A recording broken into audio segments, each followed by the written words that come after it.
नमो नमः भक्तों। मैं कई दिन बीमारी की वजह से ऑपरेशन हुआ है, इस कारण से YouTube चैनल पर नहीं आ सकी और आप श्रवण नहीं कर पाए, तो इसके लिए मुझे खेद है। मैं आपसे खेद व्यक्त करती हूँ।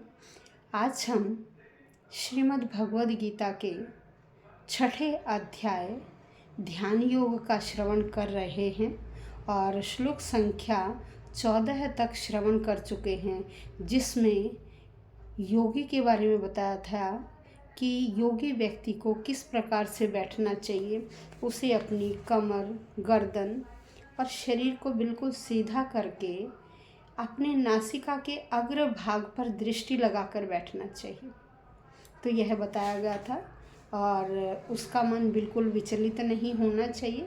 इंद्रियों को वश में करके हमें योग करना चाहिए, तो तभी हम अपने चरम लक्ष्य पर पहुंच सकते हैं।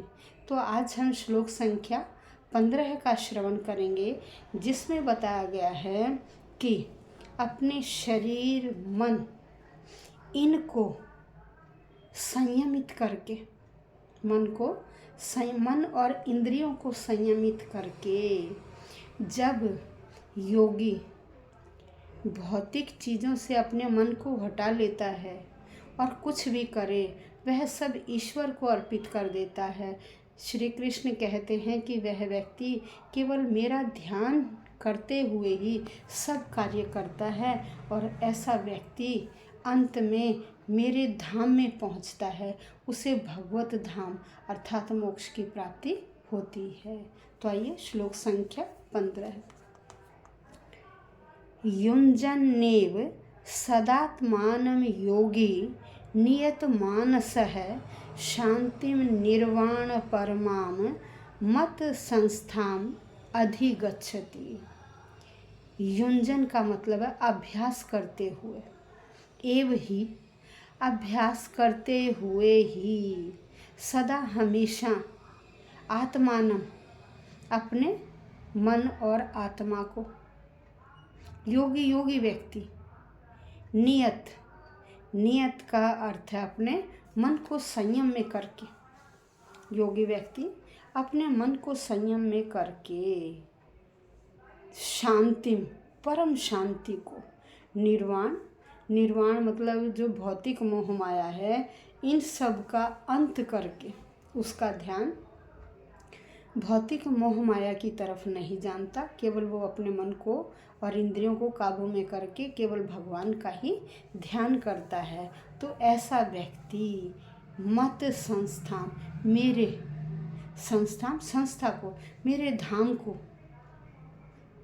मोक्ष को अधिगच्छति प्राप्त करता है। यहाँ बताया गया है, देखिए, योगाभ्यास के द्वारा हम क्या करते हैं, अपने चरम लक्ष्य को प्राप्त कर लेते हैं।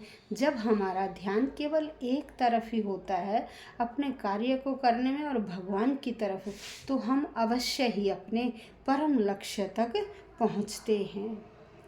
और जब हमारा ध्यान इधर उधर भटक जाता है तो हम अपने परम लक्ष्य तक नहीं पहुंच पाते हैं।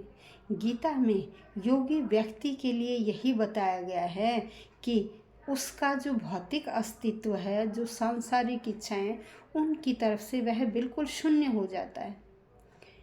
सांसारिक इच्छाओं का वह मोह बिल्कुल त्याग देता है और केवल ईश में, भगवत ध्यान में ही लगा रहता है। जो भी कार्य करता है निष्काम भाव से करता है, उसमें वह किसी प्रकार का अपना स्वार्थ नहीं देखता है, पर हित के लिए कार्य करता है। और ऐसा व्यक्ति फिर अंत में मेरे ही धाम को अर्थात मोक्ष को प्राप्त होता है। भगवत धाम जो बार बार बताया जा रहा है, कहते हैं वह ऐसा स्थान है जहाँ न सूर्य की ज़रूरत है, न चांद की ज़रूरत है, केवल भगवत कृपा से ही वहाँ सारी चीज़ें चमकती रहती हैं। और जो ये सूर्य, चंद्रमा है, यह भी किसकी कृपा से चमकते हैं, उस ईश्वर की कृपा से, उसी भगवान की उससे ही यह सब सारे चमकते हैं। और जो मोक्ष, जो भगवान का आध्यात्मिक लोक है, वह तो भगवान के ही परम प्रकाश से हर वक्त चमकता रहता है। वहाँ न सूरज की ज़रूरत है, न चांद तारों की ज़रूरत है। वहाँ सब कुछ अध्यात्म के उससे आलोकित रहता है।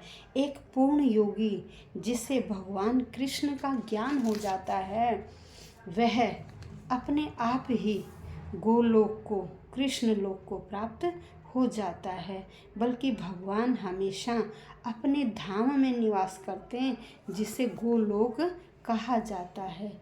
कोई भी व्यक्ति कृष्ण या विष्णु रूप में उनके पूर्ण विस्तार को सही मायने में वैकुंठ में जाकर ही उन्हें पा सकता है और भगवान के नित्य धाम में वह प्रवेश कर सकता है।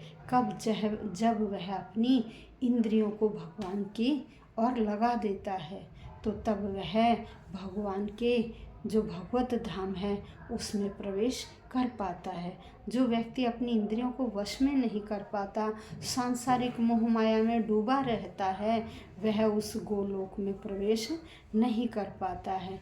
इसीलिए भगवान कृष्ण को जानने पर जन्म और मृत्यु का जो चक्र है, हम उसको भी जीत सकते हैं। वो कब जीत सकते हैं? जब हम भगवान को अच्छी प्रकार से जान लें। जानने पर हम जन्म और मृत्यु के छुटकारा भी पा सकते हैं। तो योग की जो पूर्णता है वो संसार से मुक्ति प्राप्त करने में ही है। और यह जो योग है वह हम बिल्कुल अपने मन और इंद्रियों को काबू में करके ही पूर्ण योग में अपने आप को लगा सकते हैं। यह था हमारा श्लोक संख्या 15 है। अब हम नेक्स्ट वीडियो में श्लोक संख्या 16 का श्रवण करेंगे। धन्यवाद भक्तों।